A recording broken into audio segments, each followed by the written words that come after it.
Hello বন্ধুরা, কেমন আছো তোমরা সবাই? আমি বেশ ভালোই আছি। দেখো, আমি আবারও একটা নতুন ভিডিও নিয়ে চলে এসেছি তোমাদের সাথে।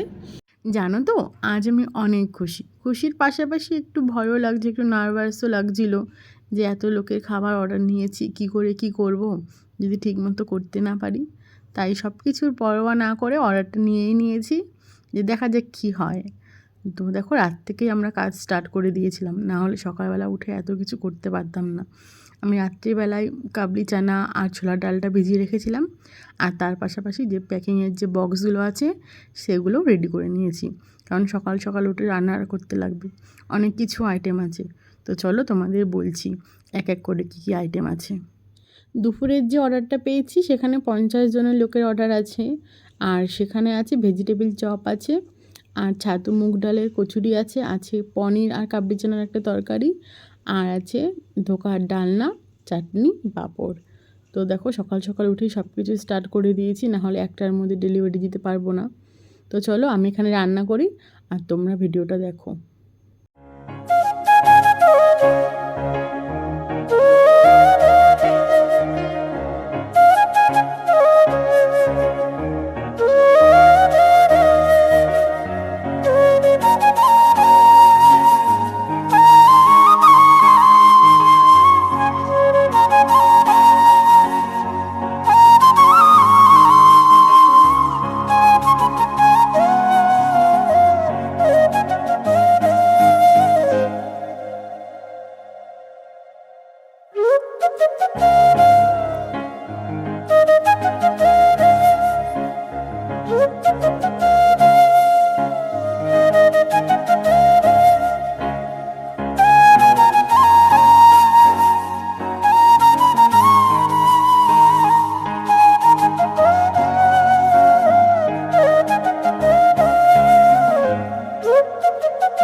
জানো তো, সকাল সকাল বেশ অনেকটাই কাজ এগিয়ে নিয়েছিলাম। চাটনিটাও হয়ে গেছিলো ওইদিকে, আর ভেজিটেবিল যে চপটা হবে সেই পুরটাও বানিয়ে নিয়েছি। সব কিছু রেডিই করে নিয়েছিলাম, সব কিছু ঠিকঠাকই চলছিল। হঠাৎ করে এত বৃষ্টি শুরু হয়ে গেল, আবার সব কিছু টেনে টেনে ঘরে নিয়ে আসতে হলো। সেই জন্য একটুখানি সময় লেগে গেছিলো। এই হঠাৎ করে বৃষ্টিটা চলে এসেছিলো না, একদম ঘাবড়ে গেছিলাম যে কী করব, বুঝতেই পারছিলাম না। তারপর আবার সব কিছু নতুন করে স্টার্ট করলাম, সব কিছু বললাম থাক, ঠাকুর যেটা করে সেটা ভালোর জন্যই হয়তো করে, এটা ভেবেই আবার কাজ স্টার্ট করে দিলাম। আমার বর ননদরা যদি পাশে না থাকতো হয়তো এই অর্ডারটা আমি করতেই পারতাম না। ওরা অনেক সাপোর্ট করেছে। আমি রান্না করেছি, ওরা হাতে হাতে আমাদের সব কিছু যে প্যাকিংয়ের কাজগুলো হয় সেগুলো সব করে নিয়েছে। দেখো, এই পনিরটা কেটে ওঠার সঙ্গে সঙ্গেই বৃষ্টি স্টার্ট হয়ে গেছিলো, তাই সঙ্গে সঙ্গে সব কিছু নিয়ে ঘরে চলে গেছিলাম। আর বেশি ভিডিও করতে পারিনি, একটু চাপে ছিলাম, অনেকটাই চাপে ছিলাম, একটু বলবো না, কারণ একটার মধ্যে সব খাবার ডেলিভারি দেওয়ার ছিল। দেখো, সেরকমভাবে তো আমার কোনো অভিজ্ঞতা নেই, এটাই ফার্স্ট টাইম। তো যে হঠাৎ করে বৃষ্টিটা চলে এসেছিলো, আমি না খুব ঘাবড়ে গেছিলাম যে কী করে কী করব। সেরকমভাবে তো কোনো দিনও করিনি। একটার মধ্যে খাবার ডেলিভারি দিতেই হতো, আমি যদি না পারি কী হবে, এগুলোই মাথায় আসছিলো। আর কিছুই না, ঠাকুরের আশীর্বাদে সব কিছু টাইম মতো করতে পেরেছি। দেখো তোমাদের সাথে কথা বলতে বলতে আমার পনিরটাও কাটা হয়ে গেছে। আর এখানে আমি ধোকাটাকেও সেট হতে বসিয়ে দিয়েছিলাম, কারণ ধোকাটা সেট হতে একটু সময় লাগে। বাইরে বৃষ্টি পড়ছিল বলে সব কিছু ঘরেই নিয়ে চলে এসেছিলাম।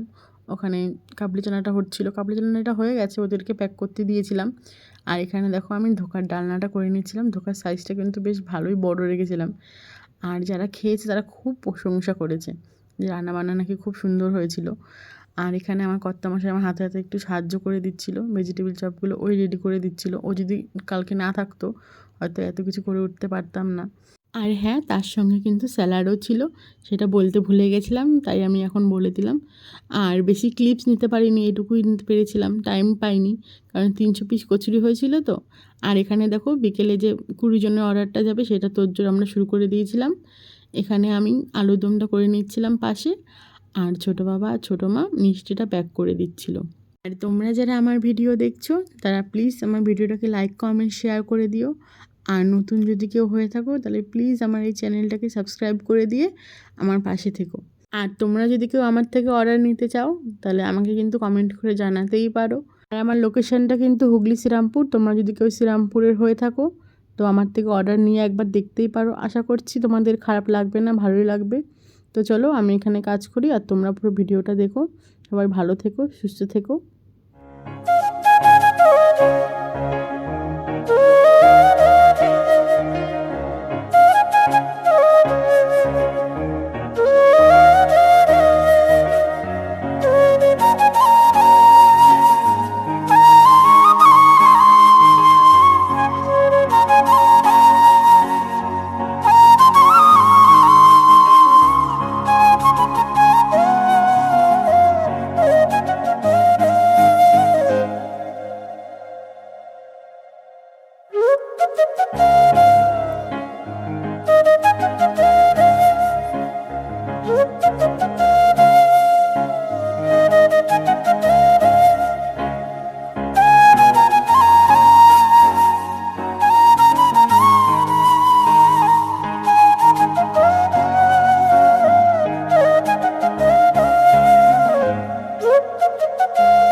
দেখো আমাদের কাজ করতে করতে কিন্তু সন্ধ্যা হয়ে গেছে। অর্ডারটা আমাদের 7টার মধ্যে ডেলিভারি দেওয়ার কথা ছিল, আমরা কিন্তু 6:30টার মধ্যেই ডেলিভারি করতে পেরেছিলাম। আর লোকেশনটা একটু দূরে হওয়ার কারণে তাই 6:30 বেজেছিল, না হলে কিন্তু তারও আগে ডেলিভারি করে ফেলতাম।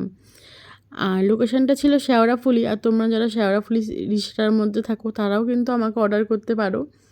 আমরা শেওড়াফুলি, রিসরা, শ্রীরামপুরে 3টে জায়গারই অর্ডার নিয়ে থাকি। তোমরা যদি কেউ শেওড়াফুলি, রিসরা হয়ে থাকো আমাদের কাছে নির্দ্বিধায় অর্ডার করতেই পারো। আমরা একদম বাড়িতে খাবার পৌঁছে দিয়ে আসবো গাড়ি করে। জানো তো ঠাকুরের আশীর্বাদে দুটো রান্নার রিভিউ খুব ভালো এসেছিলো, সবার খেয়ে খুব ভালো লেগেছে, সবাই খুব পছন্দ করেছে। তো তোমরা কিন্তু চাইলে একবার অর্ডার করতেই পারো। আমি আমার এই নাম্বারটা ডেসক্রিপশন বক্সে দিয়ে দেবো, তোমরা চাইলে চেক আউট করে নিও। আর তোমরা যদি চাও অর্ডার করতে তো অর্ডার করতেই পারো, কিন্তু সবাইকে বলছি নাম্বারটা নিয়ে কেউ খারাপ ব্যবহার করো না। তোমরা যদি কেউ অর্ডার দিতে চাও তাহলে কিন্তু আমাকে কল বা মেসেজ করো, আমি সঙ্গে সঙ্গে রিপ্লাই দেওয়ার চেষ্টা করব। আর দেখো আমাদের এখানে সব কিছু প্যাক করে একদম রেডি হয়ে গেছে, ছোটো বাবা ছোটো মা গিয়ে দিয়ে আসবে। আর আমরা কিন্তু অর্ডারটা কনফার্ম হওয়ার পরে কিছুটা টাকা অ্যাডভান্স নিই, আর বাকি টাকাটা ওটা ডেলিভারি হওয়ার পরেই আমরা নিই। তো চলো এখানে সব কিছু রেডি হয়ে গেছে, ওরা এখনই বেরিয়ে যাবে। তো আর ভাট বকছি না, এখানেই শেষ করছি ভিডিওটা। তো তোমরা সবাই খুব ভালো থেকো, সুস্থ থেকো, আর সবাই আমাকে আশীর্বাদ করো আমার যে লক্ষ্যটা আছে সেটাতে যেন আমি এগোতে পারি। সবাইকে tata, bye bye, good night.